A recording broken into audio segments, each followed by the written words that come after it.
들께 질문 하나 드리겠습니다. 오늘 이 청문회의 의미가 과연 무엇입니까? 대통령이 지명한 고용노동부 장관 후보자가 장관을 맡기에 정말 적격한 사람인지 검증하는 자리가 인사청문회입니다. 이분이 장관으로서의 도덕성, 전문성, 리더십 그리고 각계각층의 노동 현안을 아울 수 있는 업무 적합성을 갖췄는지, 또 국무위원에게 요구되는 역사관, 국가관은 갖췄는지, 이런 부분들을 확인하는 자리입니다. 그런데 이미 국민들의 판단은 끝났습니다. 김문수 후보자 임명 후 국민들의 반응이 어땠습니까? 119 긴급 전화로 관등 성명 대라던 김문순대 사건의 그 김문수요, 불법 파업엔 손해배상 폭탄이 특효약이라고 말한 사람이 고용노동부 장관을 한다고요? 였습니다. 청문을 할 필요도 없는 사람이란 것이죠. 현실이 이렇습니다. 후보자께서 오늘 거듭 최선을 다해서 성찰하고 고치겠다, 또 몸을 낮추겠다 이렇게 말씀하시지만 국민들은 김문수라는 사람이 고용노동부 장관이 되는 것을 거부합니다. 국민들에게는 김문수는 그저 막말하던 사람, 극우 유튜버, 태극기 부대, 뉴라이트, 반노동, 그리고 성인지 감수성 제로의 성차별주의자입니다. 이런 사람에게 어떻게 대한민국의 노동 문제, 저출생 문제, 일터에서의 성평등 문제 총괄을 맡길 수 있겠습니까? 윤석열 대통령의 인사 참사가 이번 청문회에도 이어지는 것이 아닌가 하는 우려가 큽니다. 대통령은 취임 2년 3개월 만에 인사청문회 대상 공직자 61명 중 42.6%인 무려 26명을 국회 인사청문 보고서 채택 없이 임명했습니다. 국회가 동의를 하든 말든 이번에도 김문수 후보자 임명하려는 거 아니겠습니까? 보통의 임명권자라면 애초부터 추천하지 않았을 겁니다. 그리고 보통의 후보자라면 거절하거나 이미 사퇴했을 겁니다. 대통령 주변에 인재가 이렇게 없다, 더 나아가 대통령실의 인사검증 시스템에 문제가 있다는 증거가 바로 여기 앉아 계신 김문수 후보자입니다. PPT를 한번 보시겠습니다. 다른 나라는 어떻겠습니까? 자, 미국은 철저하게 검증하는 시스템입니다. 백악관 인사국, FBI, 국세청, 공직자윤리국 등 5개 부처가 통상 3개월 이상 200여 개 항목에 대해 후보자의 배경과 과거 문제를 샅샅이 검증하고 찾아냅니다.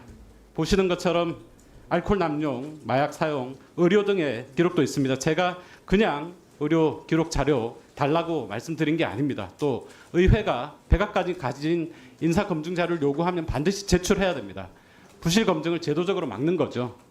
이런 검증을 통해 자격이 안 된 사람 탈락하고 많은 문제가 제기되는 후보는 양심적으로 사퇴하고 그 자리에 가장 적합한 사람이 임명되는 시스템입니다.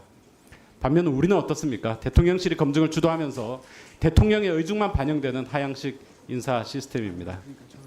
언론이 검증이 잘못됐다고 문제를 제기해도 대통령실은 다 고려해서 판단했다는 앵무새 같은 답변만 내놓습니다.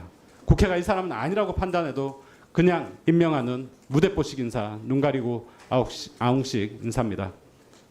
청문회에 임하는 의원 입장에서 정말 심각한 회의감이 듭니다.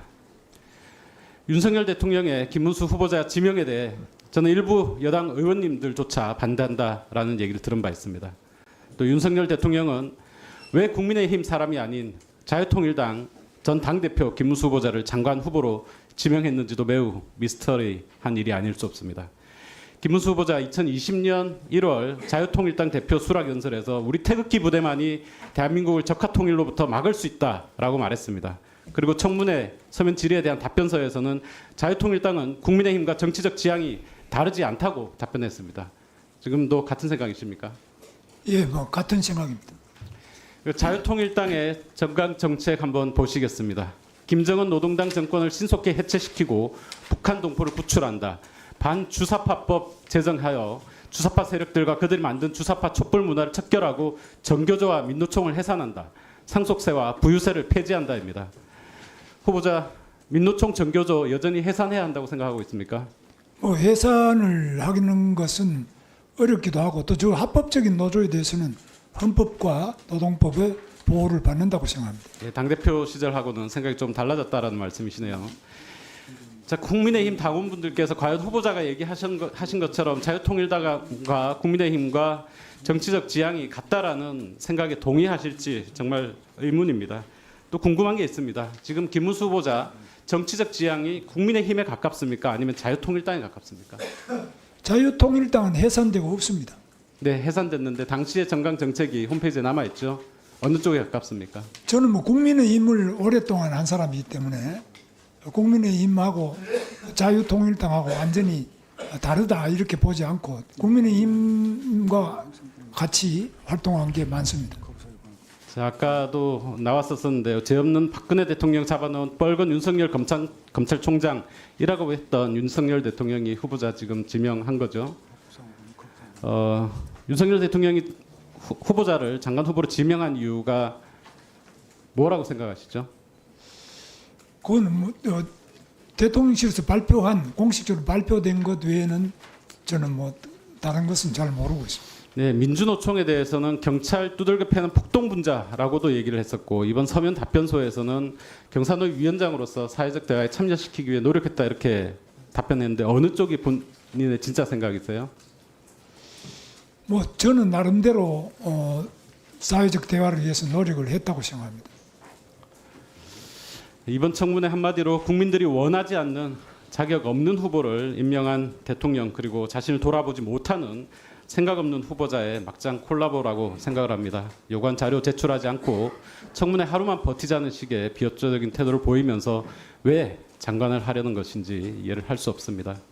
국민들이 과연 이런 막말 색깔론자가 장관이 되는 거 보기를 원하실까요? 폭염 속에 20대 청년 노동자가 에어컨 설치하다가 사망했습니다. 쿠팡에서 계속해서 노동자들이 사망하고 있습니다.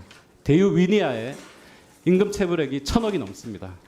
한국 옵티칼 7조 원이 넘는 매출을 올리고도 11명 고용 안 하겠다고 합니다. 아리셀 원인이 뭔지, 관련자 누군지, 유가족 해법은 뭔지, 재발 방지 대책은 무엇인지 아직도 오리무중입니다. 그런데 우리는 김문수 후보 청문회를 하고 있습니다. 지난 2년 넘게 윤석열 정부의 최저임금 그리고 네, 1분 내에 마무리해 주십시오. 지난 2년 넘게 윤석열 정부가 책정한 최저임금 그리고 공무원 임금 인상률로 인해서 실질임금이 물가 상승률도 따라가지 못해서 실질임금이 하락했다는 사실도 모르는 후보자를 저희가 지금 청문회하고 있습니다.